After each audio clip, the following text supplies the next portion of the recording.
Hello, I'm Simon from Wilden Tools. Welcome back. Today I would like to talk about fitting your tools in your tool holder and the correct order to do it. I also want to give you a few details about collets and collet nuts. So here we go. This is the correct order. So the first thing we do is we snap our collet into our collet nut, and it goes in with a nice click. The next thing is we fit our tool into the collet, and it goes, you probably can't see that from there, but there's a K line on the shank of the cutter, and that is the minimum depth of insertion that it goes into. If there's room, I like to go a little bit further if I can. It's better if you've got the least amount of cutter sticking out. At this point it gives us the opportunity to look at the back of the collet and see how much cutter is in there, and ideally you want the cutter to fill the collet, but as long as it's 3/4 of the way through the collet, that's fine. Okay, so from there we put the tool holder onto the nut.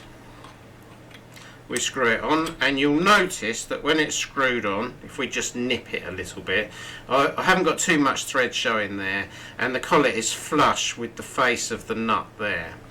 At this point I sometimes check, especially like this tool where it's long, I make sure that the tool isn't bottomed out in the bottom of the tool holder. It can't be bottomed out. If you clamp it on so tight at the bottom, you can jam it in there, so just ensure it's off the bottom of the tool holder. Okay, and then from this side we can put it in our from this stage we can put it in our assembly device, and I like to torque up my collets. This gives you a consistent tension on the collet. It stops you over tightening the collet, which can damage them, and it stops you under tightening, which obviously can lead to vibration and tool falling out and other stuff. So torque wrench is my recommendation, really. Okay, just to say, this was a response to somebody else who was fitting their tools into their tool holder incorrectly, and I would just like to cover on that so that you understand why this order is correct. So what they were doing was they were putting the first off they were putting the collet into the tool holder like that. Then they were fitting their tool into the collet, and then they were putting their nut on it. Now when you do that, you'll notice that as I go to do this nut up, it's only kind of a couple of turns and it has gone tight. You can see that the face of the collet isn't flush with the nut, and I've got loads of thread hanging out the back. This is a safety implication for starters because you've not really got enough threads engaged on the nut, but let me explain what is supposed to happen and why. So once you imagine if I did that up tight, what would happen when I undid it is this taper at the bottom would still be engaged in the taper in the tool holder and be wedged in.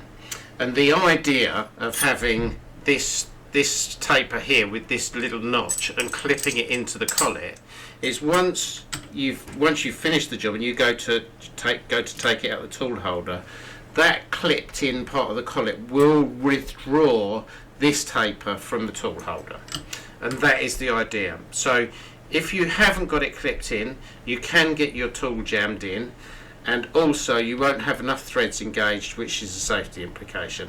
So that's why we do it in the other order. Okay, well, whilst we're talking about collets, I don't know if you guys have seen these foregrip collets.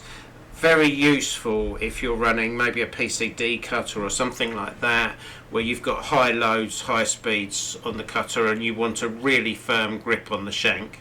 The way they work is they grip the cutter, more of the cutter is gripped because there's less gaps, so you get a really good firm grip on the cutter. Now if you decide to use one of these, you need to buy a bearing nut as well, and I want to talk a bit more about those in a minute. But the bearing nut, because these collets are obviously quite flexible and you can clip them into the nut reasonably easily. These collets, however, aren't so flexible, so the bit where it clips in at the back is an oval shape, and that means that you can kind of clip the collet in, but it will still withdraw from the tool holder, so it clips in kind of like that.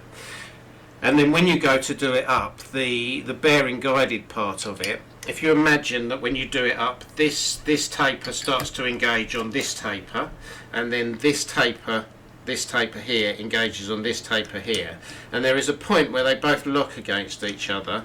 You're still not up to tension, and you kind of have to graunch the two tapers against each other to get to tension. Well, the bearing nut has a massive advantage, because rather than graunch the two tapers together, as you tighten it up, the outside of the nut rotates. If you look at this dot here, you can see the outside of the nut rotates around the internal bit, so both tapers are engaged and locked, but the outside of the nut is still capable of going round. So if you're using a foregrip, you have to use a bearing nut, but these are also very useful if you've got a cutter that's going in and out regularly, or if you have if you've not got a tool holder, tool change machine, and you're changing your tool all the time. These are very useful, because all of that in and out of the spindle, taking it in and taking it out all the time, you've got less wear. They also feel much tighter when you bring the cutter up to torque.